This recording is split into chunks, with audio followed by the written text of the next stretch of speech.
Harbor Freight trailer that I'll be modifying to fit my 12-foot homemade boat. Here we have the boxes open, the frame. I'm actually pretty satisfied with the gauge of the frame. Everything seems to be proportional to the load that this trailer is designed to take. I'm not concerned with that, but what I do find a little disturbing is the axle. So the axle is actually just a bit of formed U-channel. Wish that were a full box. Don't know why they went this way other than a cost, but I think it's a little bit underwhelming. I would have preferred that to have been solid, but that's easy to upgrade if I need to. Here are the wheels that it came with. This is why I chose this trailer over the boat trailer, because it actually has what I would consider the minimum size tire. These are 12 inches. Wheel guards, tons of hardware. My goodness, going to be here a while turning some bolts. Stake pockets, which I won't use. The leaf springs, nothing spectacular about these leaf springs. You can see there, but they're adequate for what I'm going to be doing. And then the electrical stuff there. So let's go ahead and going to set this back up and we'll put it together. One of the things that you'll notice is I'm referring to the instructions quite a lot. And the reason is the instructions are terrible. They're very difficult to follow. And you'll notice if you get this trailer that all the parts on the instructions are numbered, but the parts themselves, the actual physical parts, have no numbers on them. So it is impossible to find out from the drawing which parts they're referring to when you go pick them up. So one of the things that I will say is that the drawings are very, very good. Even though the instructions are bad, the drawings are exact. So if you look at all the parts in the drawings, you'll be all right. Okay, so let's see where we are now. This is part of the frame that connects to the tongue. You can see the brackets for the tongue right there. So a couple of things. Yeah, you see these brackets right here? Let me grab the other ones. The kit comes with 4 brackets. This one, you can see on either side, is pretty flat, whereas these right here have a little bend in them. The instructions are actually less than clear. As you can see here, these instructions are very unclear, but on par with what you could expect from Harbor Freight. So those are those little brackets. It doesn't quite tell you which one is which, so you really need to pay attention to which brackets they're showing in the drawing. The other thing is that none of these parts are numbered. You can see that the drawing refers to numbers, but none of those numbers are on any of the parts. So you really have to, you're on a best guess kind of situation here. One other thing that I'm not happy with are the fasteners. Now, these are just regular hex bolts with lock nuts. You can see them right here. I put them in a tray so I wouldn't lose any. Regular hex bolts and lock nuts. Now, I would have preferred carriage bolts everywhere in the frame to help line things up and keep it nice and locked. But for the price, I guess that's what you get. The rest of the assembly of the first frame was actually quite straightforward. As I'm putting the tongue together, you can see here, it actually is a tilting trailer. So the tongue has 2 pivot points and 2 locking points. The coupler is about what you can expect from a trailer of this size. The components went together quite straightforward. What I did find is that I had to go back after the whole thing was assembled, loosen the entire tongue assembly, and get it to line up again. And you can kind of expect that having to be done because of the kit type of construction and bolting it all together. The second frame went together much easier. Obviously, it's much simpler. It's just a rectangular frame. But the same problem exists where the components that are numbered on the drawing, the components themselves are not numbered. So you have to kind of really pay attention to the drawings and not the instructions. Make sure you square up the frames. I've made sure each frame was square before tightening everything up. Alright, so we've got, I've got both halves of the frame put together. So I should probably say that this is one of those fold-away type of trailers. But what's interesting about it is that the tongue, because of how it folds, the tongue has these removable pins. So because it has these removable pins, I think I'm going to be able to make this a tilting trailer. Yeah, that's why I got this one, which is why it's a little bit nicer than anything I can find. I'm going to put the two frames together and bolt it all up, and then we'll come back. To this point, total elapsed time is about, I will say, 2.5 hours to this point, so it's not bad. The two halves of the trailer actually went together quite easily. Because it's hinged, you will find that when you do this, the joint is a little bit sloppy and the trailer is kind of loose in the middle. Once you get the leaf spring mounts in place, it stiffens it right up. Well, here's where we are right now. The frame is put together front to back, and you saw me flipping it over. The instructions say get some assistance, but I'm the only assistance I had, so I had to do it together. I had to do it myself. I will say that at this point, it's probably about 200 pounds. It's got some weight to it, so if you put this together yourself, make sure you do it carefully. Not impossible to put together or flip over, but it takes a little bit of effort. So far, the weakness that I see is the joint, but it's supposed to be a hinged trailer.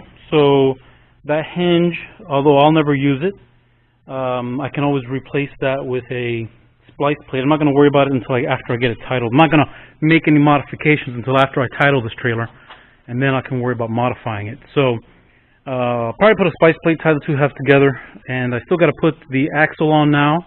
So I'm going to put the spring mounts and everything, and we should have some wheels on this in a little bit. All right. So the spring mounts is where I noticed that there was a little bit of a problem. One of the bolts that I installed, I ended up having to remove because I didn't notice that it was supposed to be installed after the fact. The bolts that are supposed to go into this location, where you see here, are 5 millimeters longer than every other bolt. There are 80 bolts, and only 2 of them are 5 millimeters longer than the rest. So I got to replace this bolt when I put the spring mounts on. I got to pull that bolt out and put the longer bolt in there, since it has to go through 4 pieces of metal. It's a little bit thicker at that location, so have to undo them. I went ahead and did the other side, and just had to redo this one side. The springs went in very easily, no problems. The axle went in very easily as well. As you would expect, it's a typical axle type mounting. Although the axle itself is not something I liked, I think it'll be okay for this particular application. It's light duty and it's rated, so I'm okay with it. All right, so I got the axle on. The springs go on pretty simple. There's a bolt that goes through the eye in the front, and the back has a little U shape to it, so the bolt just retains it there. The axle goes on like most trailer axles. There's a little dimple in it that the spring has a little knob sticking out, and there's a dimple in the axle. The U-bolts, everything's pretty standard. This plate here is actually not square. It can only go on one way, so that was a little bit easier. You don't have to worry about getting it wrong. It's rectangular, and the bolt pattern only works one way.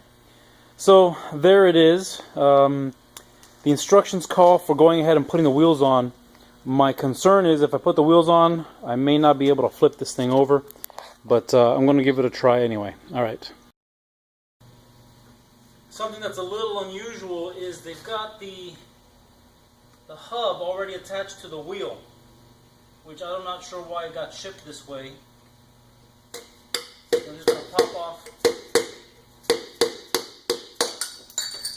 the dust cap.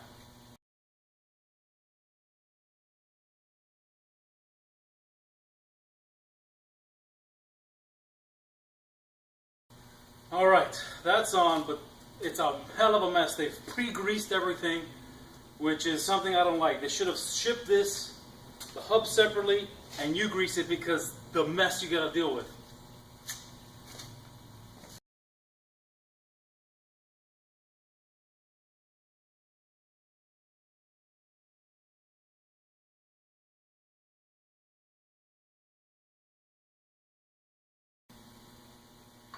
Put the dust cap back on.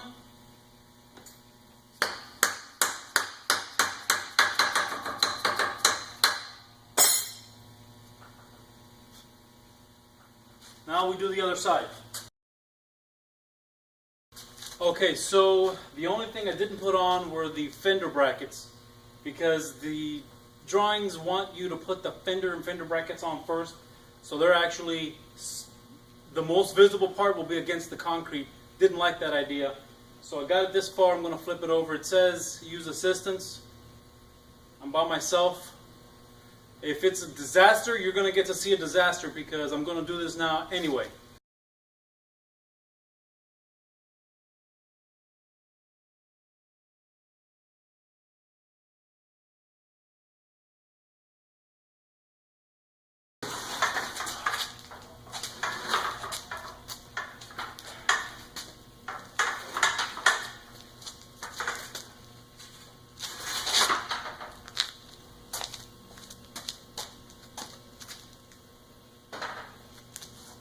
All I'm going to say is don't try this at home.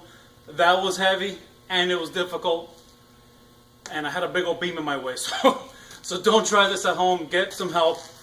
That sucker was heavy. So one other thing. This trailer does not come with a jack stand. So I'm going to have to pick one up. But all in all, not bad. There it is. The trailer coupling actually went on quite easily. At this point, I realized I forgot to put the chains on. The fender brackets were another story. The reason they want you to put them on before you put the wheels on became obvious. Well, here is the trailer where I am so far. Got her flipped over. Now, here is the issue that I'm having.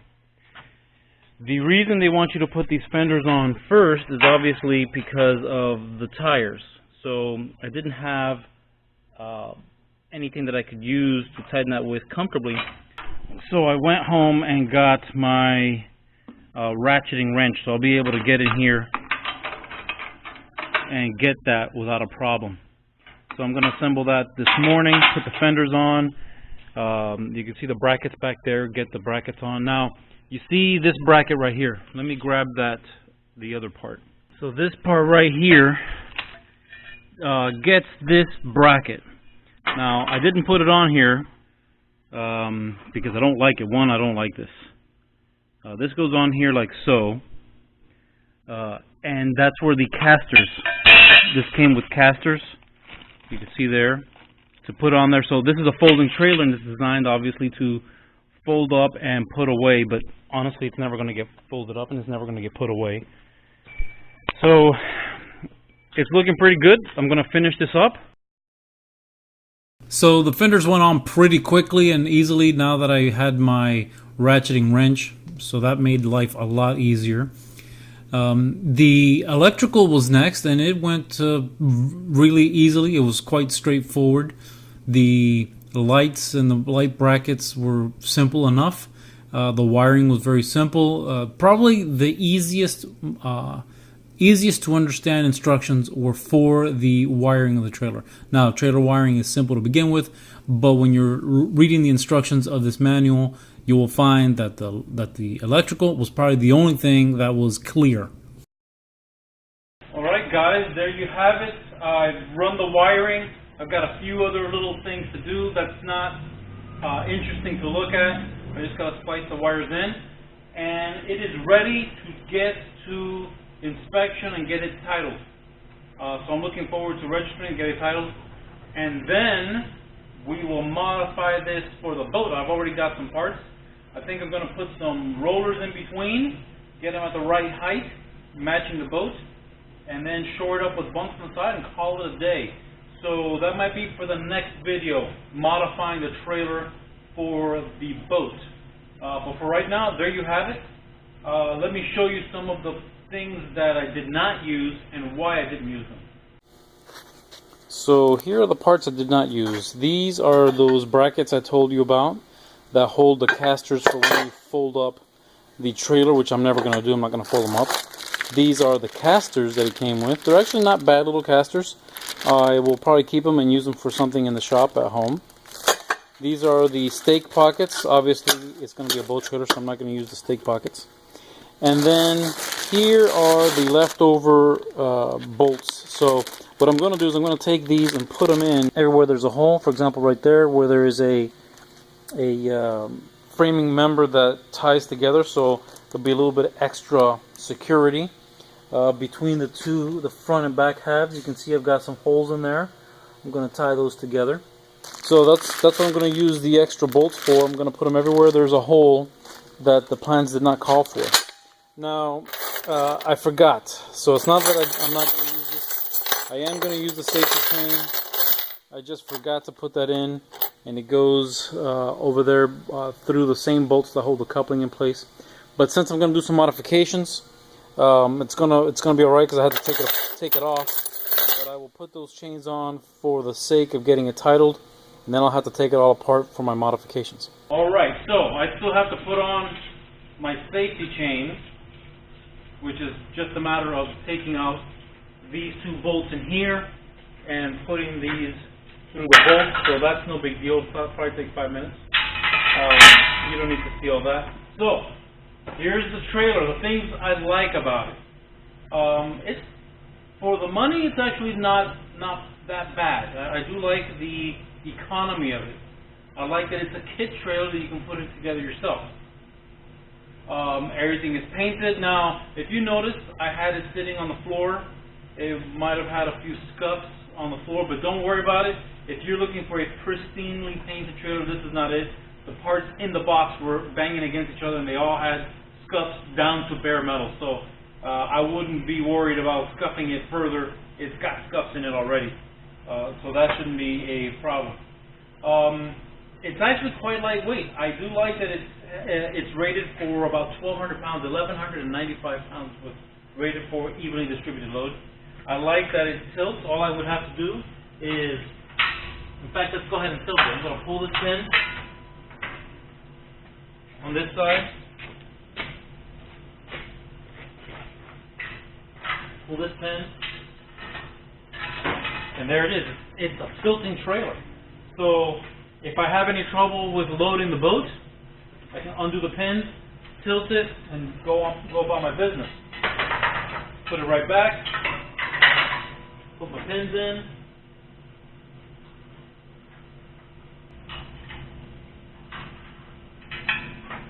So I've got a tilting trailer. I think I bought this on sale with a coupon, about $260. So some of the things that I don't like. Yeah, there's a few things that I don't like. I don't like that the bolts are hex bolts. I really feel this would have been a little bit stronger construction if the carriage bolts really locks everything in. It's a deal breaker? No, it's not a big deal. The instructions are terrible. I hated how terrible the instructions were. It's a folding trailer, so it has a hinge. I will probably be taking the hinge out and making it a mending plate so I don't have to worry about it. But all in all, when I put in the remaining 4 bolts, I don't think it's going to be a problem. I think it's going to be plenty strong. You know, you've got doubled up. You've got this doubled up here. The other thing I don't like is the axle. I don't like how the axle is U-shaped. I wish it was solid square, but it doesn't have that much of a load, and the load is concentrated right where the axle stubs are, so that's not bad. I don't like how the wheel and wheel hubs came pre-assembled. I wish they would have come disassembled to let me do the assembly.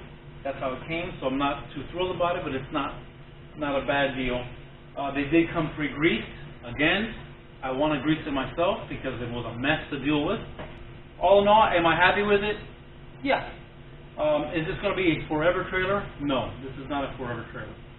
Thank you all for watching. Please don't forget to like, comment, share, and subscribe to stay up to date on all my future videos. Hello everyone, Ray again. Today I'm putting together a Harbor Freight trailer that I'll be modifying to fit my 12-foot homemade boat. Here we have the boxes open, the frame. I'm actually pretty satisfied with the gauge of the frame. Everything seems to be proportional to the load that this trailer is designed to take.